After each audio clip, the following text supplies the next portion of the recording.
Hi guys! Ako pala si Bla Animation. Baka naman subscribe kayo sa channel ko at click notification bell na rin. Salamat!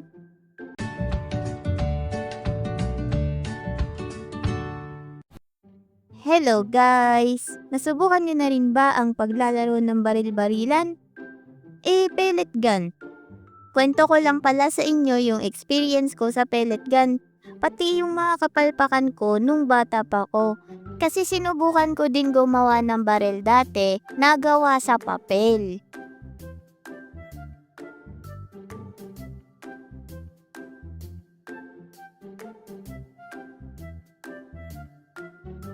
At ayun guys, sa labas lang ng bahay namin kami naglalaro. Simpleng kalsada pero sa isip namin isa na yung gera. May mga dala rin kaming iba't ibang klase ng mga baril. May mahaba, maliit, malaki, at iba't iba pang mga kulay ng pellet gun. Aray! Patay na ako! Uy, tinamaan ka? Tanggal ka na, Bla. Next round ka na sumali, ah. Ang galing ko talaga. Natamaan kita. Talo ka tuloy. Boom! Sapol ka rin, boy. Aray ko, natamaan rin ako. Tanggal na rin tuloy ako. Next round na nga lang. At ayun guys, tinamaan kami pareho kaya next round na ulit kami sasali.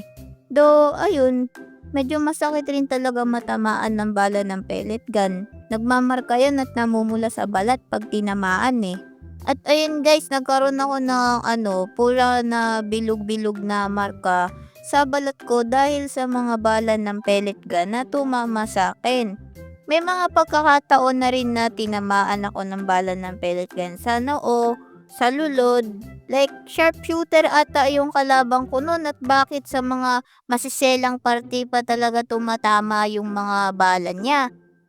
Alam mo yun, yung sa lulod, yung mismong buto mo, dun tumama, ang sakit tuloy. Pero ayun nga guys, pag naglalaro kami parang hindi naman nauubos yung mga bala namin. Like baril lang kami ng baril kahit saan. Pero dahil ganyan kami maglaro ng mga kaibigan ko noon, nagkaroon kami ng isang problema. 'Di ba ang bata pa namin pero may pinagdadaanan na agad kami? Akala nyo baka yung matatanda lang yun na may problema? Kasi ang problema namin noon naubusan kami ng bala ng pellet gun namin.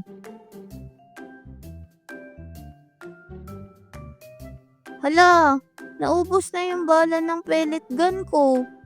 Tapos wala na akong pera pambili. Meron pa ba kayong pambili dyan? Wala na nga rin akong bala eh. Mas lalong wala rin akong pambili. Ay ganun, ako rin wala ng pera. Ganito na lang. Pulutin na lang natin yung mga bala ng pellet gun na makikita natin tapos hugasan natin para may bala na ulit tayo. Di ba tipid? Hala, oo nga no, ang talino mo talaga.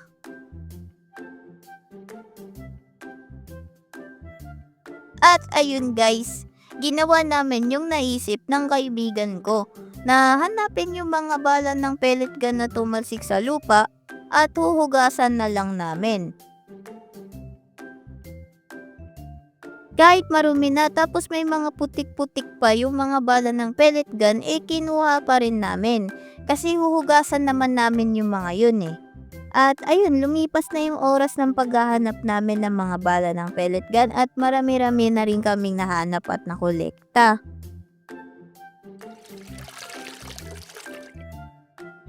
At ayun guys, iniipon namin yung mga yon, yung mga bala ng pellet gun. Tapos hinugasan namin para kahit papano pwede pa rin ulit kami maglaro dahil may bala na ulit yung mga laruan namin. Na alam niyo yun guys, yung hindi kami gumastos ng kahit nakakaunting barya. Oh, paghahatian natin yan ah. Bawal madaya ah. Oo, paghahatian natin to. Oh, eto yung sayo. At eto naman yung sakin. Huwag kayong mag-alala, hinati-hati ko naman yan na pantay-pantay para sa atin. Dahil kami ay nagkaroon na ulit ng mga bala para sa aming mga pellet gun, naglaro na ulit kami. Kaso nga lang, limitado pa rin yung mga bala kaya tinitipid na namin. Bawat bala ay mahalaga at dapat maayos ang pagkakagamit. Pero ayun, nag-end up pa rin na wala na naman kaming bala kaya nag-decide kami na umuwi na lang muna.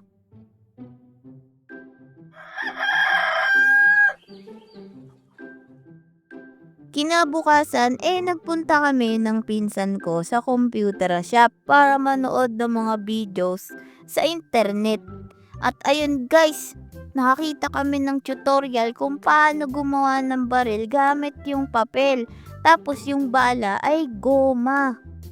Parang okay to ate oh. Dami pa namang goma dun sa bahay ni Lola. Pwede natin hingiin yun. Tapos madami rin siyang dyaryo. Yun gamitin natin sa paggawa ng baril. Oo nga no, maganda yung naisip mo Dami goma ni Lola. Tapos hindi pa mahirap maghanap ng goma sa lupa kaysa sa bala ng pellet gun no. Mamaya ate, pag uwi natin, gawa tayo ng ganito. Sige, sige.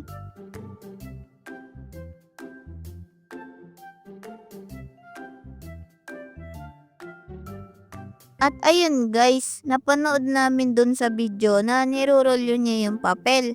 Tapos may mga sukat-sukat pa nga yun guys Pero dahil bata kami noon at hindi namin maiintindihan yung mga sukat-sukat na yan at yung mga iba pang pinagsasasabi sa video, di rin naman namin yun nilista. Kaya ang ginawa namin nag-imbento na lang kami ng mga sarili naming sukat na mali-mali naman. Hindi ko alam may sukat-sukat pa naman yun. Pero hayaan na lang natin. Pero ate, paano pala yung pandikit? Ginagamitan niya ata yun ng super glue tsaka glue gun. Paano tong sa atin? Wala naman tayong ganun. Okay na siguro tong BHW na glue. Tapos itong kaning pandikit, okay na rin yan. Para tipid. Didikit rin naman yan Sige, pwede yan. Effective rin naman yung kanin, pandikit At ayun guys, trying hard kami sa paggawa like as in. Pero hindi namin sinunod yung tutorial Yung nagawa namin, di naman mukhang barel. Mukhang papel na naligo sa glue at kanin. Or glue na may konting papel. Pero napipindot yung gatilyo guys. Sinubukan nga namin balahan ng goma para matesting namin At ayun, pag reload ng goma, pag pindot sa gatilyo, nalaglag lang yung goma. Tapos nabali yung ginawa naming paper gun. Tapos nanlalambot pa yon dahil sa sobrang daming glue na nilagay. Anong klaseng baril yan? Paper gun na puro glue at kanin. Pwede ko to ipakain sa'yo.